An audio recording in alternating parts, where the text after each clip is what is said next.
You have something in your hand. I got stuff in my hand. It's about the only one of the very few non-budget things I did. Hold Anyway, one of the few non-budget things I did was a white box. It's a nice, clean, fresh white box. That's about it. It's gonna go probably in my dash somewhere, and I'll forget about it. I want to see. I got a digital dash too. He hasn't seen it yet. I mean, technically, they don't follow us on Instagram. They haven't seen it either. True. Whole bunch of cords, whole bunch of cords, whole bunch of cords. More cords over there that actually will link it to the ECU that I'm using, because I'm using an older style ECU. It's so small. Oh, that's dope. Yeah. I got the carbon composite casing and everything. That's staying on for now. There's wheels on this that are not working. Yeah, these wheels are your dad's still. Yeah. There you go. We're gonna have to have a dash off. Yeah, I feel terrible because now I can't remember what the exact type it was. It was the CD-5. I did get CDX. Yes, AEM CD-5 digital. Oh yeah, no, it was the CD-5 and the CD-7. I got the 5. 5 inch, yeah. I didn't bother going with the big one because honestly, I don't think I have enough room on my dash for the bigger one without cutting some things anyway. And this was like $400 cheaper. But yeah, got the little buttons. I got buttons on the side to do different stuff with the dash. I also got one that is GPS enabled, so that I don't have to worry about running some kind of speed sensor for speedometer anymore. I shouldn't say anymore. I haven't had a speedometer the whole time I've ran that car. It's like 8 years. Never bothered with a speedo. I like that material. That's dope. Yeah. Mine's just plastic. Yeah. No, this was the one thing. I'm happy. All right, don't get me wrong. I enjoy my dash. Oh yeah, no, yours looks sick too. This was kind of my splurge moment, and I was like, all right, I'm gonna get myself something nice. I probably, if I spend $12 million on one thing, what is that one thing gonna be? Digital dash. Could you imagine a $12 million digital dash? I mean, I hope it's a full heads-up display that completely covers your windshield. That'd be dope. Also, all of your dash. But yeah. Targeting system. Tells you how close you're getting to the car in front of you. That'd be dope. Don't steal my ideas, these are patented. Yeah, that was pretty much all I got to the mail. We're gonna have to redo all the wiring.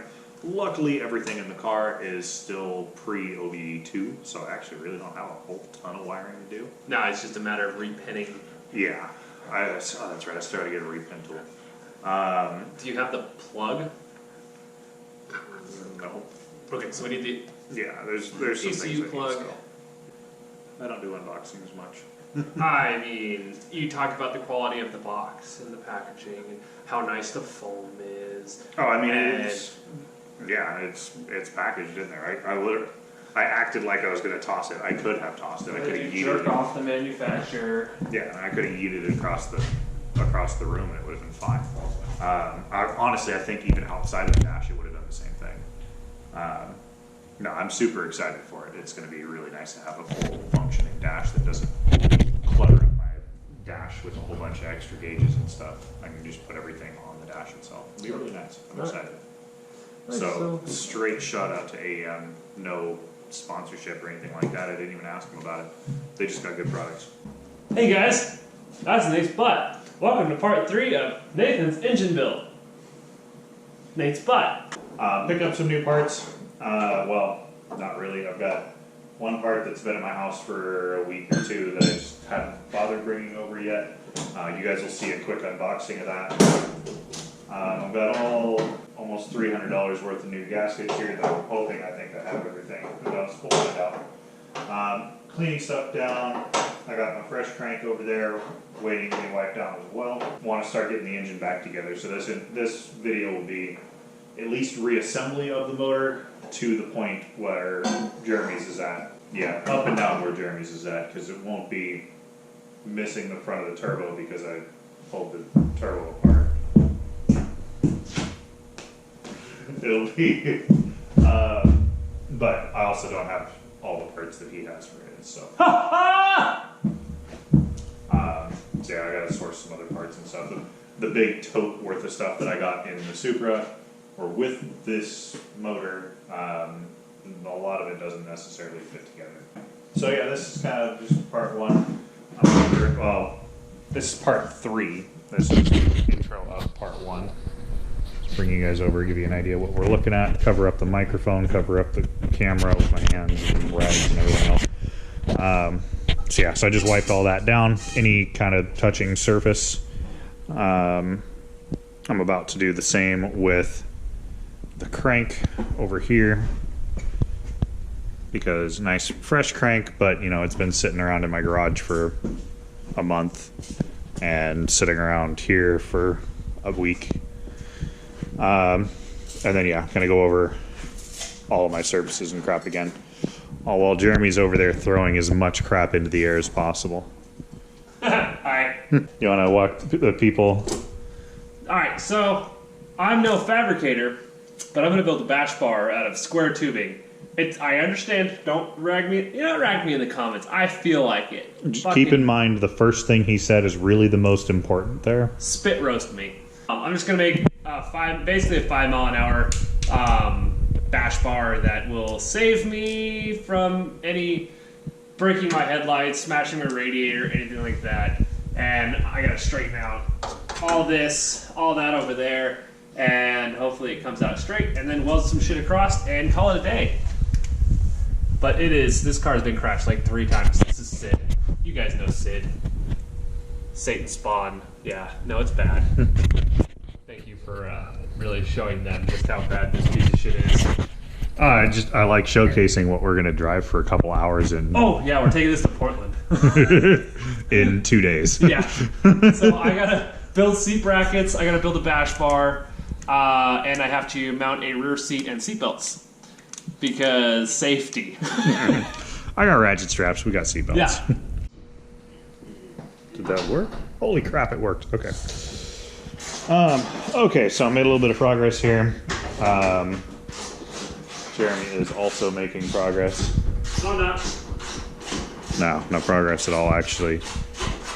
We definitely needed seat rails and seat belts, and We needed a bash bar because we had no bumper. we needed some stuff there, but bash bar took priority. Crank's in, all the new bearings in, new thrust washers in, everything's back in place except the rods themselves. I've got to get them pushed back up and connected and get them ready to go.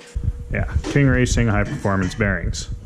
Going full race bearings with this one. No more bearing issues. I'm done with that. At least until I build another engine and screw up the put together, and yeah, we'll deal with it then. That's a problem for later, me. Yeah. It actually just struck me that I also haven't cleaned the front face for the oil filter or the oil pump. So I'm gonna do that, I think, before I get much further here. Yeah. So anyway, yeah, I'm gonna drop back out right here. I'm gonna torque these bolts down, get the rods reconnected to the crank, torque those bolts down, and that's probably where I'm ending it tonight. And then you guys will see me again whenever I can figure out a time to get back over here. Here we have a Jeremy. It is. Contemplating life. Yeah.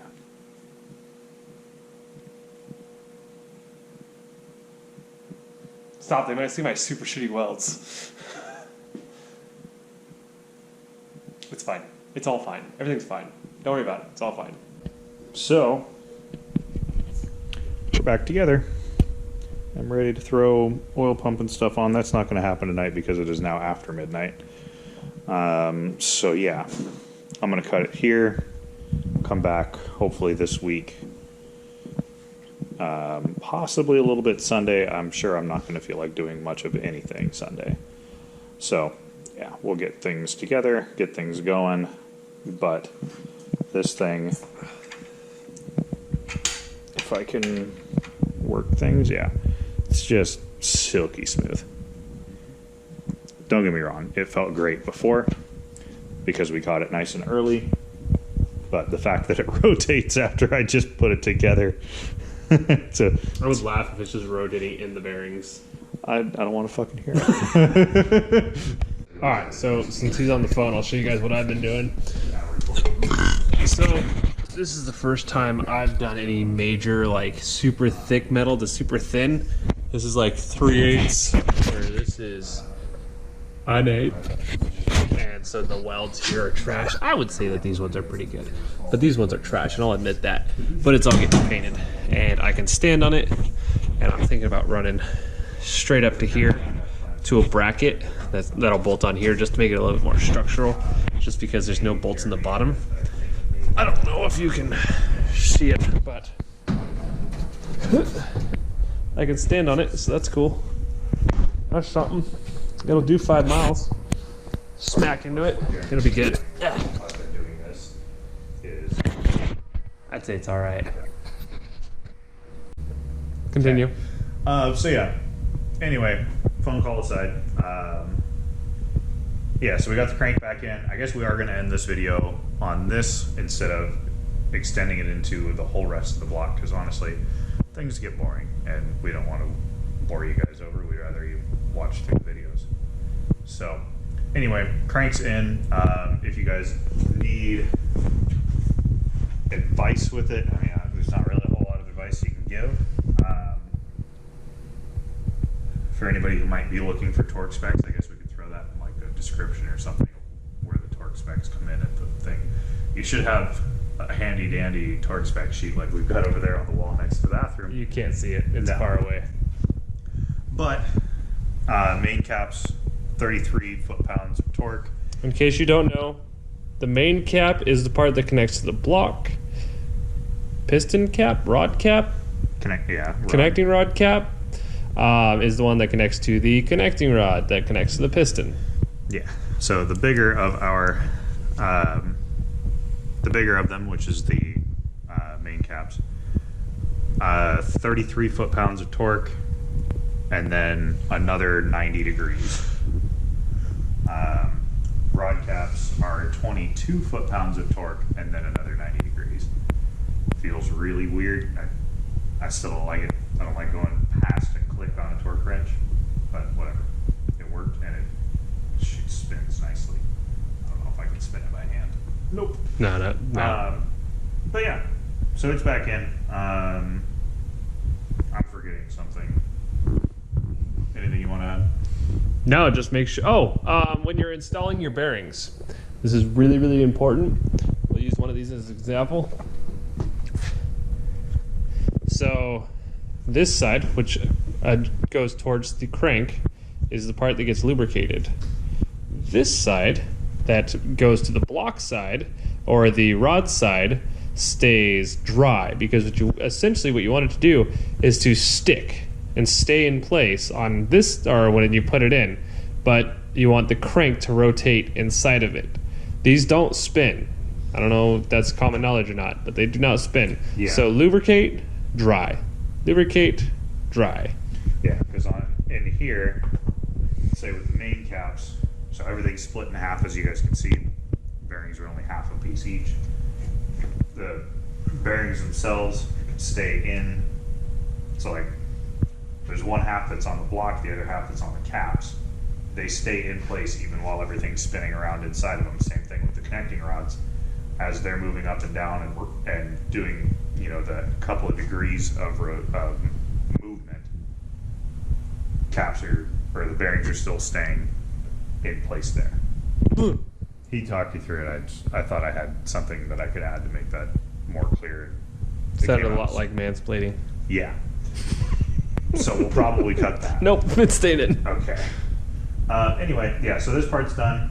Next video, I'm going to be putting my oil pump back on, my new oil pump on, getting some things together over here. I'll be getting the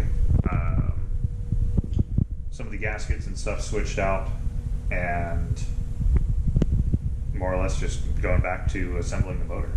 The next video, depending on how long things take, might be just a couple pieces of it, maybe oil pan and timing, or just oil pan and some peripherals, maybe just timing, who knows. But we'll figure out something good to send you guys for some content. We're gonna try not to miss many more weeks. but at the same time, we don't care. We'll put them in when we put them in.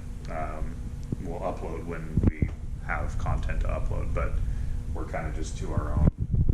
We don't want to give you guys filler. As easy as it would be to give you guys filler, we want to give you content that you want. Also, it'd help if you guys told us what you want. So make sure to, like or don't like, dislike. You could either like or dislike, and then you can comment and tell us what you want. Yeah, what would be really cool is if y'all commented a little bit. Give us some kind of heads up of what direction you want us to go here, because we will just keep rambling.